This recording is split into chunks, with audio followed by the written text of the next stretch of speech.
কিছু কিছু মার্কশিটে দেখবে পার্সেন্ট এবং পার্সেন্টাইল দুটোই লেখা থাকে। এই যে পার্সেন্ট আর পার্সেন্টাইল, এই দুটোর মধ্যে কিন্তু আমাদের মনের মধ্যে অনেকেরই কনফিউশন থাকে। তো আজকে একটা ছোট্ট উদাহরণের মাধ্যমে আমরা পার্সেন্ট এবং পার্সেন্টাইল ব্যাপারটা কি সেটা বুঝবো।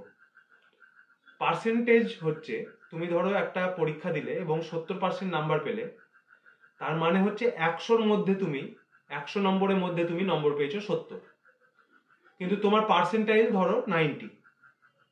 পার্সেন্টাইল 90 বলতে বোঝাচ্ছে তোমার যে পরীক্ষাটা দিয়েছো সেই পরীক্ষাটায় যদি 100 জন অংশগ্রহণ করে তাহলে তুমি 90 জনের থেকে এগিয়ে আছো, অর্থাৎ 90 জনের থেকে তুমি ভালো। তাহলে পার্সেন্টেজ বোঝাচ্ছে যে কিছু একটা নির্দিষ্ট নাম্বারের মধ্যে তুমি কত নাম্বার পেয়েছো, আর পার্সেন্টাইল বোঝাচ্ছে যে তুমি কতজন ছাত্রছাত্রী থেকে এগিয়ে আছো নিজে।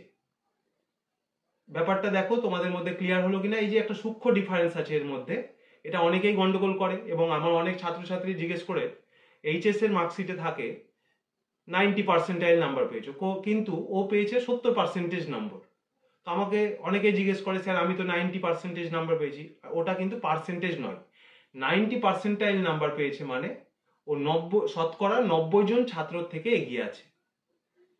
ব্যাপারটা ক্লিয়ার হলে তোমরা অবশ্যই কমেন্ট বক্সে কমেন্টে ইয়েস লেখো এবং বন্ধু বান্ধবীদের সার্কেলে শেয়ার করে দাও। Thank you.